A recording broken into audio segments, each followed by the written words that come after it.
Second case जो रसूलपुरा के पास में हुआ,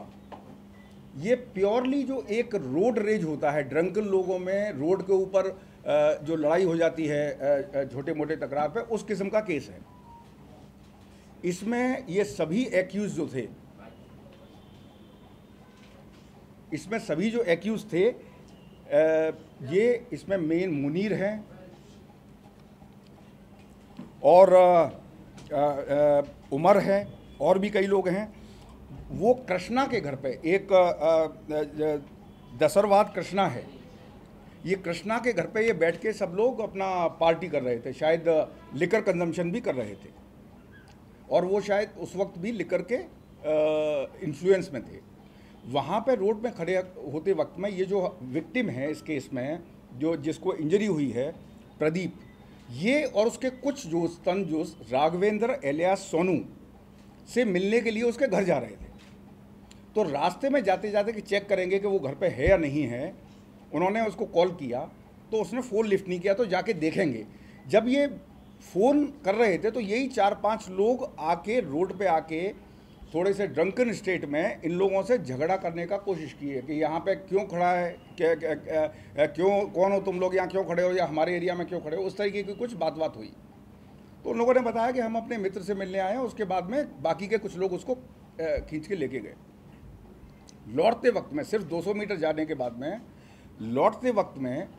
ये जो मुनीर था एक्यूज्ड, और ये जो सारी जो इनकी बैठक हो रही थी वो कृष्णा के घर पे हो रही थी। तो आप देख सकते हैं कि इसमें मतलब कहीं कोई दूसरा एंगल नहीं है। तो वो एक उसके पास से ले जाके एक चाकू लेके आया, और जब ये लोग रिटर्न में आ रहे थे कि हम जब पूछे कि भाई आप क्यों रुके हुए हो, तुम उल्टा जवाब दे रहे, ये करके जानबूझ के एक झगड़ा मोल लेके,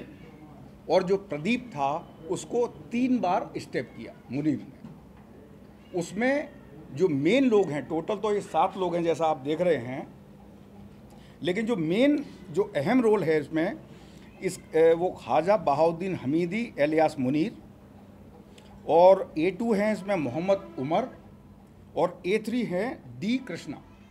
और जैसा मैंने इससे पहले बताया कि सारा जो इन लोगों का बैठक हो रहा था और जो पार्टी हो रही थी वो कृष्णा के घर पर हो रही थी। इसमें गौरतलब बात यह है कि इस इंसिडेंट से पहले एक्यूज और विक्टिम दोनों एक दूसरे को जानते नहीं थे, कभी इससे पहले आमना सामना नहीं हुआ, कोई किसी किस्म की कोई दुश्मनी नहीं थी, मतलब छोटी सी किसी बात पे भी दुश्मनी नहीं थी। तो एक जो रोड पे टकरा जाना और जो एक रुआब के ज़रिए जो थोड़े से बैड कैरेक्टर होते हैं, जो इनको अपना डोमिनेशन एरिया में चाहिए होता है, उसके तहत जो हर एक आदमी को क्वेश्चन करते हैं, उसको उन्होंने क्वेश्चन किया और फिर लिकर के इन्फ्लुएंस में लौटते वक्त में इनके ऊपर स्टैबिंग किया। ये इंसिडेंट भी तकरीबन 3:30-4 बजे के करीब होने के बाद में 5 बहुत ही शॉर्ट नोटिस में पुलिस के नोटिस में आई, और उसमें भी सीपी साहब ने तुरंत सभी लोगों को डायरेक्ट किया, और उसमें भी हमारी पूरी टीम ने, एसीपी बेगमपेट हैं, ओवरऑल अपना एडिशनल डीसीपी नॉर्थ वेंकटेश्वरी साहब हैं, हम सब लोग भी उनके संपर्क में थे। ये टीम बनाने के बाद पूरे के पूरे 7 एक्यूज को लेस देन 24 आवर्स, ऑलमोस्ट अगर कहें तो 12 घंटे के अंदर अंदर पूरे 7 एक्यूज को अरेस्ट किया गया।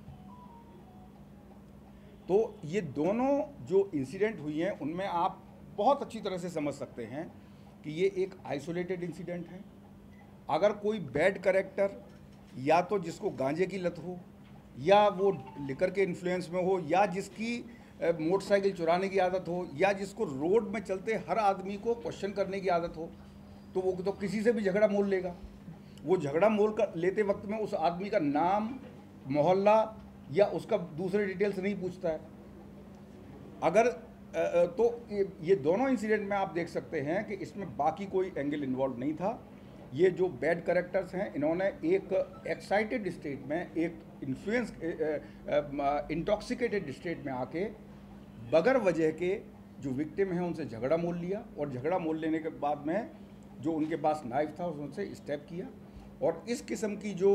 जितनी भी इंसिडेंट्स हैं उसमें हैदराबाद सिटी पुलिस, हमारे सीपी श्री आनंद कुमार सीवी आनंद साहब आईपीएस के नेतृत्व में बिल्कुल क्लियर कट सभी लोगों को डायरेक्शंस हैं कि तुरंत कार्रवाई की जाए। उसी डायरेक्शंस के चलते और सुपरविजन के चलते 12 घंटे के अंदर अंदर सभी एक्यूज को अरेस्ट किया गया है, ताकि हैदराबाद की आवाम के सामने सच्चाई आ सके। और इसमें किसी भी आदमी को या किसी भी किसी के दिमाग में किसी किस्म का शक सुबह पैदा ना हो कि इस इंसिडेंट की पीछे क्या वजह थी, क्या थी। तो ये बात सच्चाई रखने के लिए ही ये प्रेस मीट की गई कि हालांकि मतलब ये दोनों इंसिडेंट जो हैं चूँकि एक ही नाइट में ही और इसमें लेके कुछ सवाल उठ रहे थे, तो ये आप देख सकते हैं कि बड़ी आइसोलेटेड इंसिडेंट है और एक बैड कैरेक्टर के द्वारा इंटॉक्सिकेटेड स्टेट में की गई स्टेट।